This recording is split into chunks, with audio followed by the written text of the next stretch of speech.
Persiapan Misa Minggu Biasa 12 tahun B. Tuhan penguasa alam.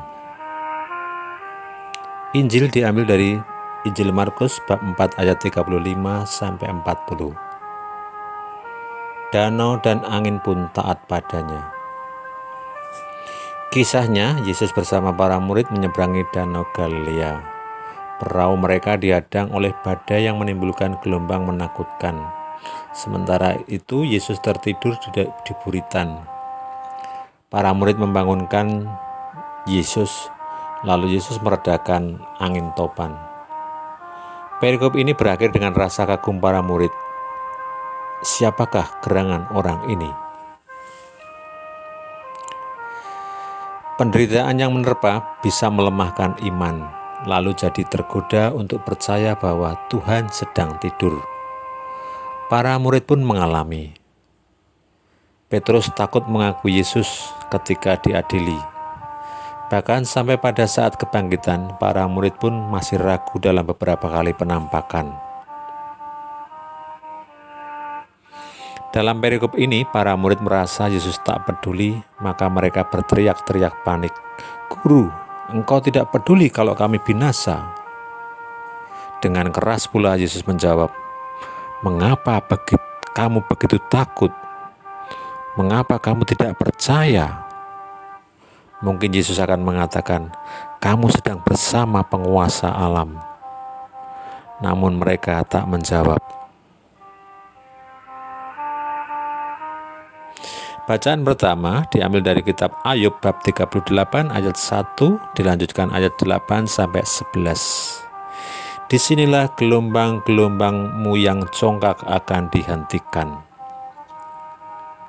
Allah menyadarkan Ayub akan kuasanya. Ia berkata, "Siapakah yang telah memendung laut? Aku menetapkan batas. Sampai di sini kamu boleh lewat datang. Jangan lewat. Gelombang-gelombangmu yang sombong akan dihentikan." Inilah jawaban Allah terhadap keluh kesah Ayub yang menderita selama hidupnya. Ayub model yang tangguh sebagai orang yang menghadapi cobaan berat tanpa kehilangan imannya. Bersyukurlah kepada Tuhan, kekal abadi kasih setianya. Itulah Mazmur tanggapan dari Mazmur 107. Mazmur ini menyanyikan kekuasaan Allah yang maha tinggi. Maka dalam kesesakannya berseru-serulah mereka kepada Tuhan. Kita ingat akan para rasul di atas kapal bersama Yesus dan juga Ayub yang berseru-seru dalam kesesakannya. Dibuatnyalah badai itu diam sehingga gelombang-gelombang laut pun tenang. Baik dalam Injil maupun dalam bacaan pertama, Allah sendiri yang menenangkan laut. Biarlah mereka bersyukur karena kasih setianya.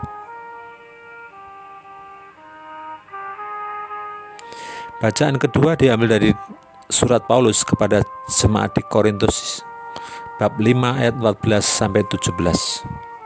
Sungguh yang baru sudah datang. Paulus menceritakan pengalaman imannya.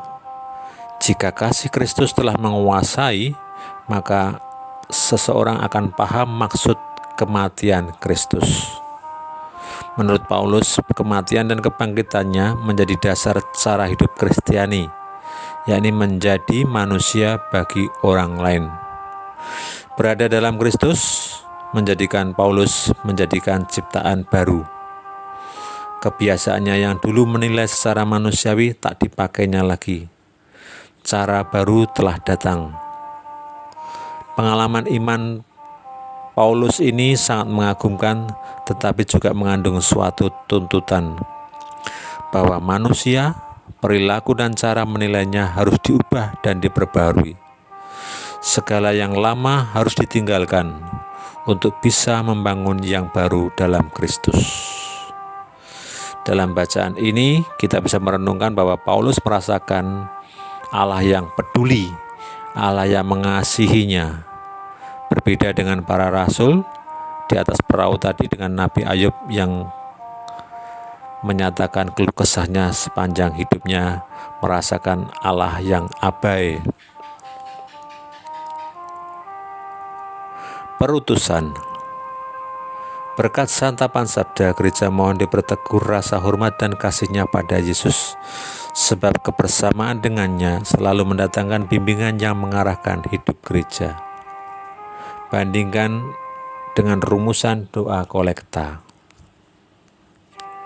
Berkat santapan sabda dari meja Ekaristi, gereja merasa didampingi dalam perjuangannya oleh Yesus Kristus, sehingga gereja menjadi baru